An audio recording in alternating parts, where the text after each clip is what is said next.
Have you ever wondered who actually makes money when your government borrows trillions of dollars? We hear about national debt all the time. $30 trillion, $40 trillion, numbers so big they stop meaning anything. Politicians argue about it, news anchors look concerned, everyone acts like it's this massive crisis. But here's what nobody talks about. Somebody is getting paid. Every single dollar of government debt is making someone very, very rich. And it's probably not who you think. Here at Simple Money, we've spent years following the money trail that most people never see, the invisible machinery that turns government spending into private profit. Today, I'm going to reveal exactly who profits when governments go into debt, why they want governments to keep borrowing forever, and what this means for your personal finances. Because once you understand this system, you'll never look at government debt the same way again. Let's start with what most people think government debt means. They imagine it like credit card debt. The government borrowed money. It has to pay it back. Someday. Maybe. Probably never. And yeah, that sounds bad. Irresponsible, like the government is living beyond its means, just like that uncle who always needs to borrow money. But here's what's really happening. Government debt isn't like personal debt at all. When you go into debt, you owe money to a bank or credit card company, you have to pay it back or face consequences, damaged credit, collections, maybe bankruptcy. When governments go into debt, they're playing a completely different game. Think about it this way. Imagine you could write IOUs that everyone in the world treated as valuable as cash. In fact, some people think your IOUs are safer than cash. You could write IOUs forever. People would line up to buy them. They'd even compete with each other to give you money in exchange for your IOUs. And the best part?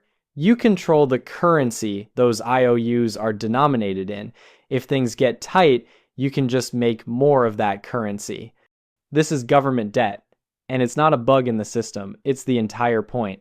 Someone designed this, someone profits from it, and that someone has spent decades making sure you never quite understand how it works.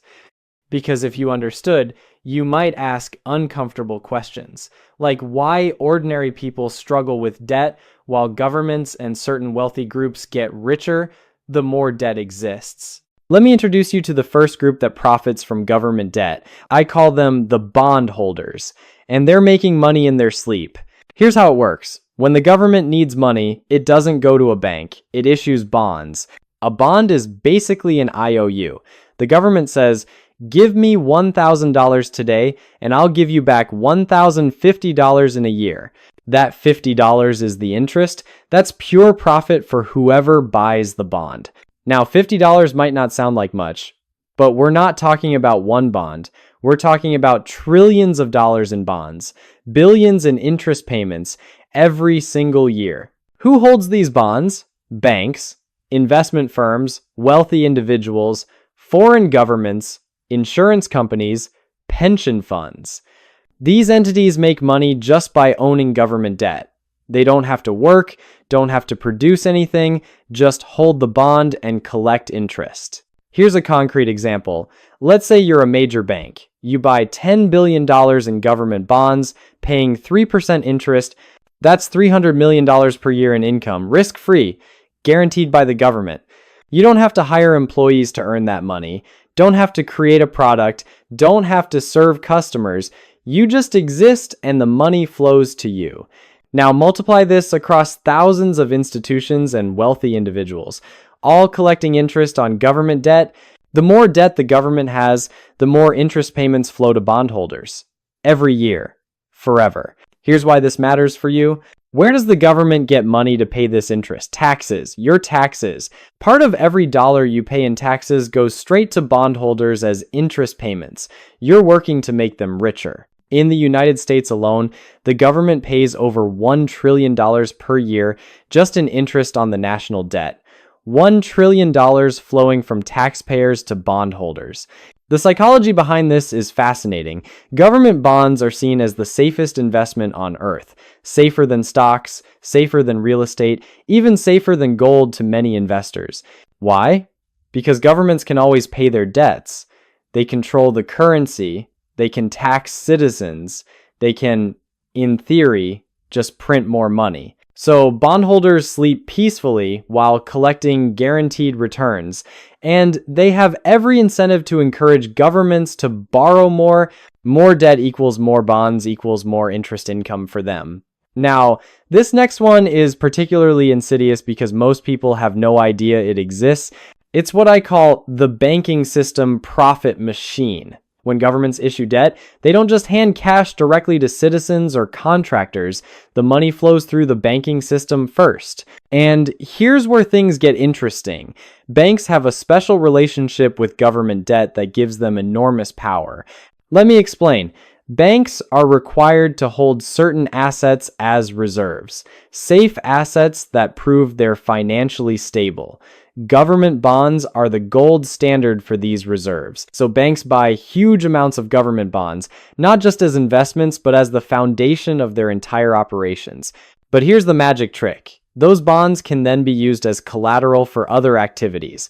Banks can use their government bonds to borrow more money, which they then lend out at higher interest rates. It's called leverage, and it turns government debt into a multiplier of bank profits. Let's break down a specific scenario. A bank buys $1 billion in government bonds paying 2% interest. That's $20 million per year in income from the government. But the bank doesn't stop there. It uses those bonds as collateral to borrow $900 million from other financial institutions at low rates.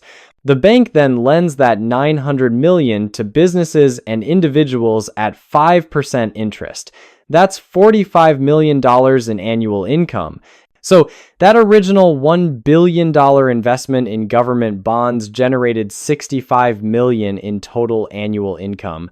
The government bond was just the foundation for much larger profits. This is why banks love government debt. It's not just about the interest from the bonds, it's about what those bonds allow them to do. And here's the kicker. When governments borrow more, they're essentially providing more raw material for this profit machine. Every $1 trillion in new government debt creates new opportunities for banks to leverage, lend, and profit. The banking system has a vested interest in government debt growing, not shrinking, not staying stable, growing. Because the bigger the pile of government bonds in existence, the more the banking system can build on top of it. The third group, profiting from government debt, is both obvious and invisible at the same time. I call them the prime beneficiaries, and they're the ones actually receiving the borrowed money.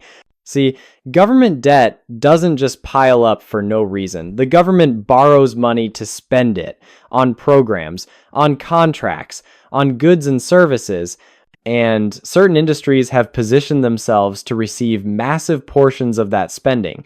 Defense contractors are the clearest example.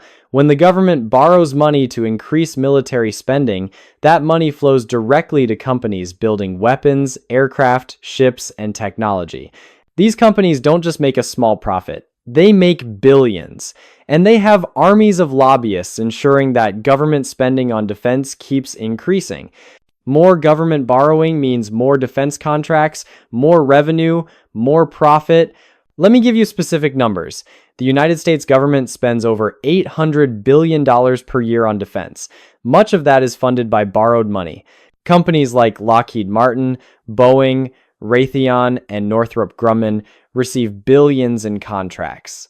Their entire business model depends on government spending. If the government suddenly said, "We're going to stop borrowing and only spend what we collect in taxes," defense spending would get cut dramatically. These companies would lose revenue. So what do? They lobby for more spending. They convince politicians that more weapons are necessary. They create jobs in key congressional districts so politicians have incentive to keep the money flowing. It's a perfect cycle. Government borrows money, gives it to defense contractors. Defense contractors donate to political campaigns and hire lobbyists. Politicians approve more borrowing. Everyone wins, except the taxpayers who will eventually have to pay the interest on all that debt.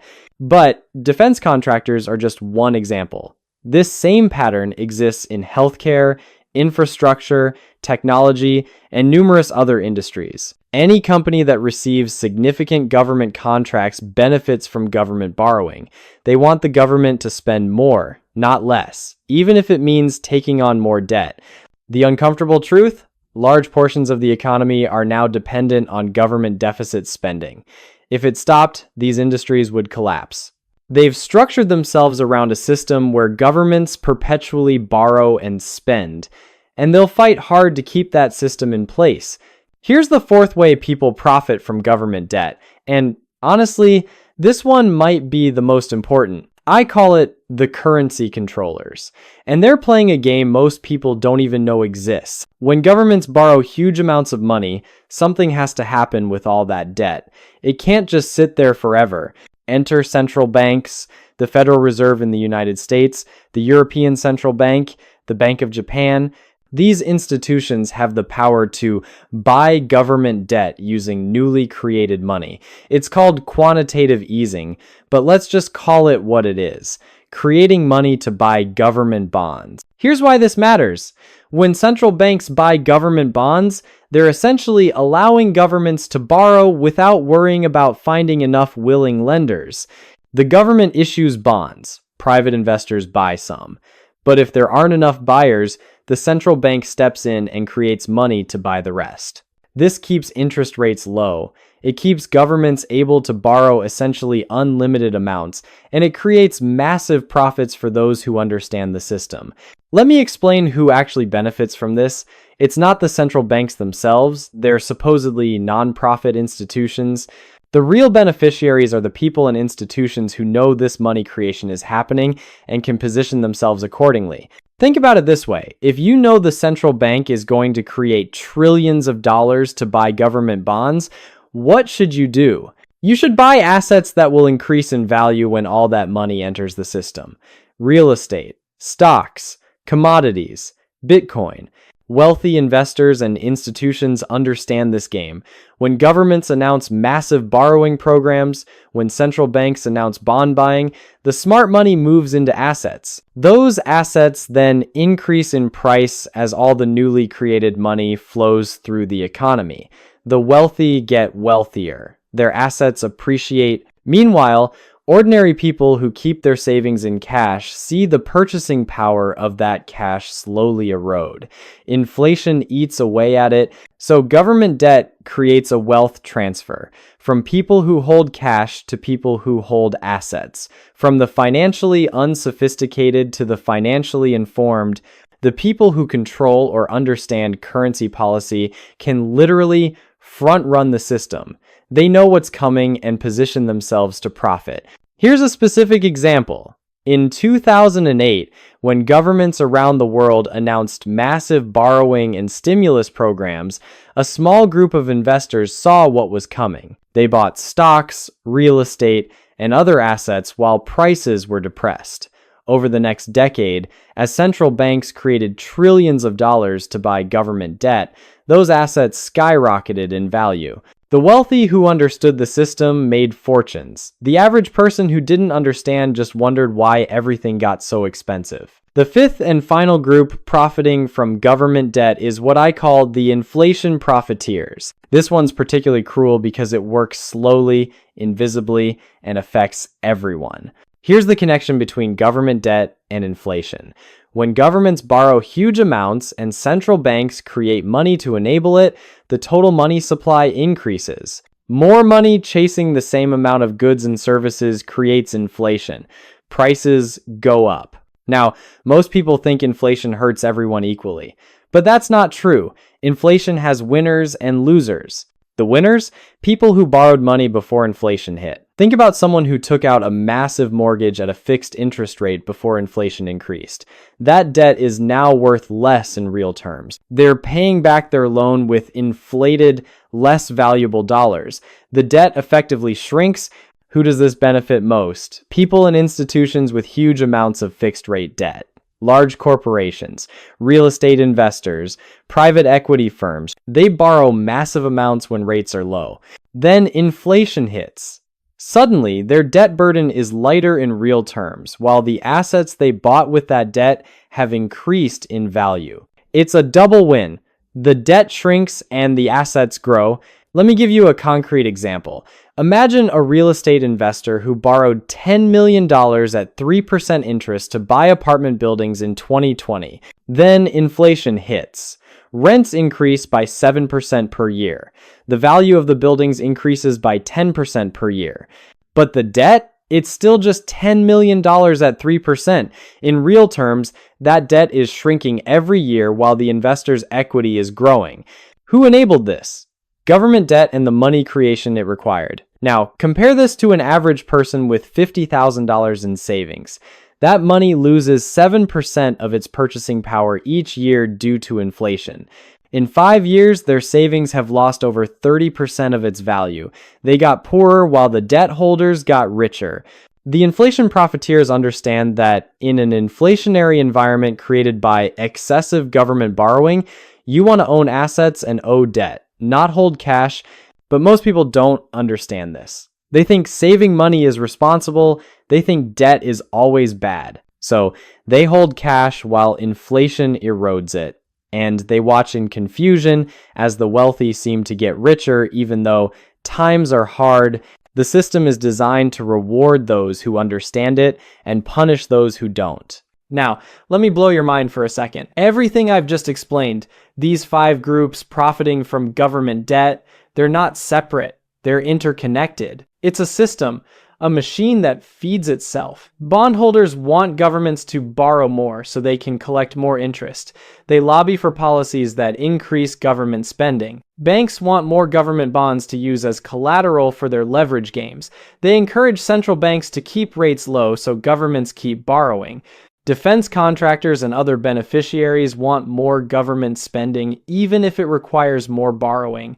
They have lobbyists ensuring that happens. Currency controllers and central banks enable the whole system by creating money when needed.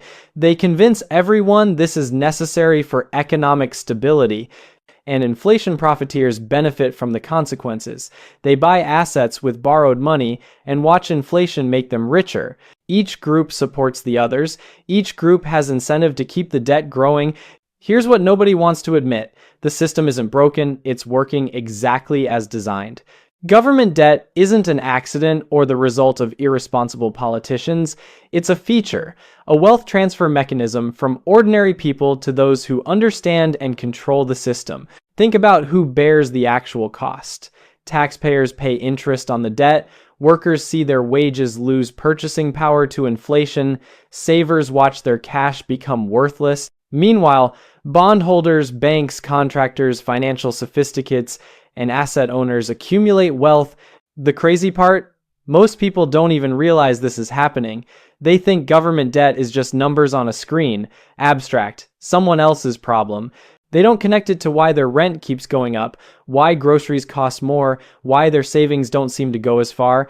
The wealth transfer is invisible until you understand the system, and the people profiting have every reason to keep it invisible. Let me tell you about Chris. He's a teacher, makes $60,000 per year, works hard, tries to do everything right financially. Chris has been saving money his whole adult life.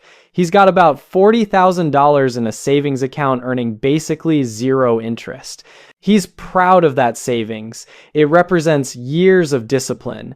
Not buying the fancy car, not going on expensive vacations, being responsible.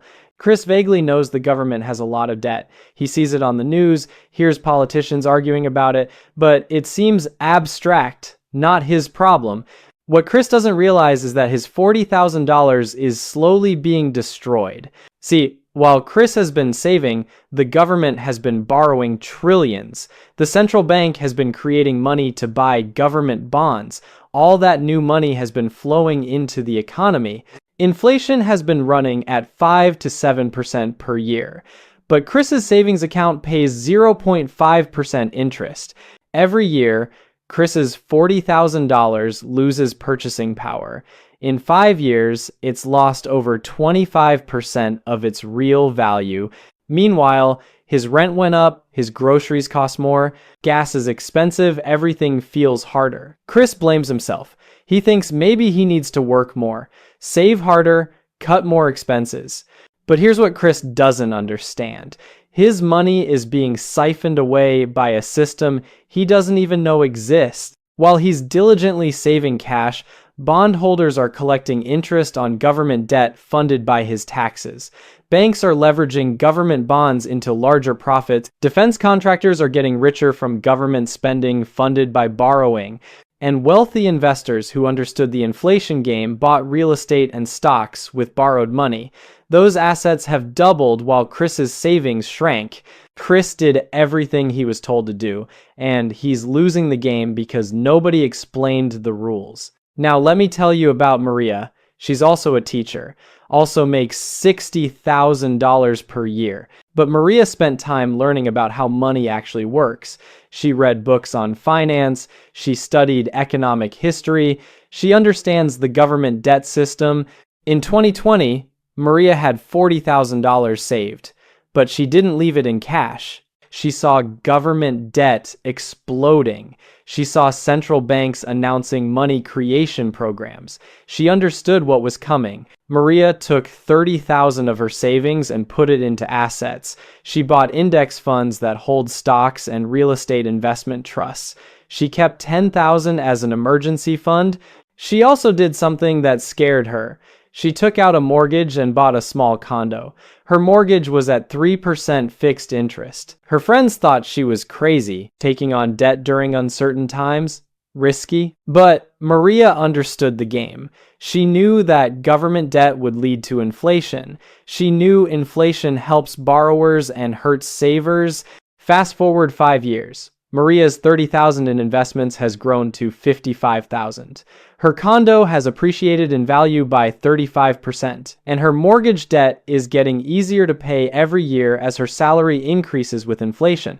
That $10,000 emergency fund, yeah, it lost some purchasing power, but it was a small price to pay. Maria came out of the same economic period as Chris with dramatically different results.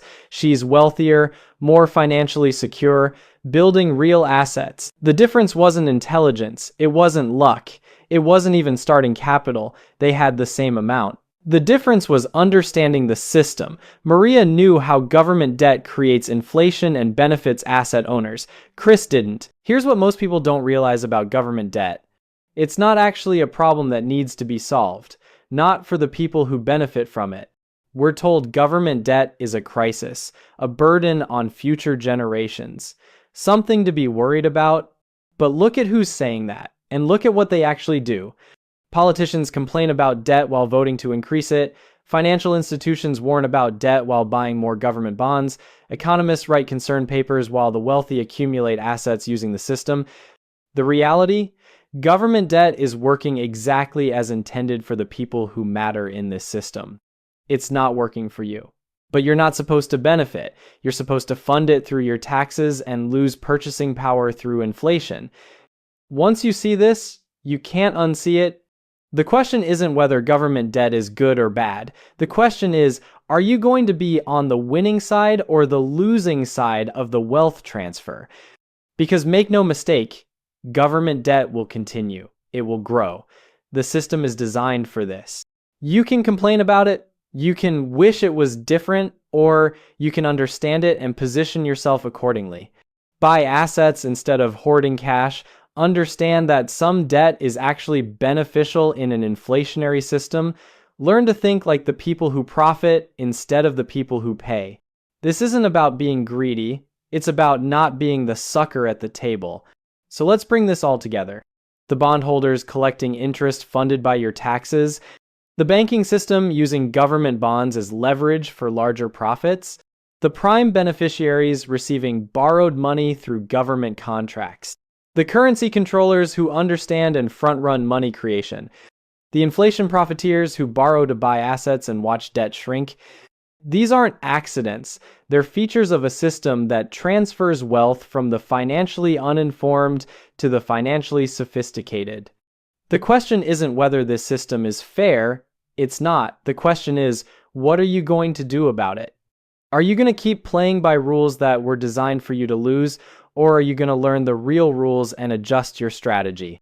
Start learning about assets, understand inflation, recognize that cash loses value in this system, consider how strategic debt can actually benefit you. The government debt machine isn't going away. It's going to keep running, keep growing, keep transferring wealth. You can either understand it and adapt, or you can ignore it and keep losing purchasing power while wondering why everything feels harder. The people profiting from government debt aren't smarter than you, they just know something you didn't. Now you know it too. What are you going to do with that knowledge?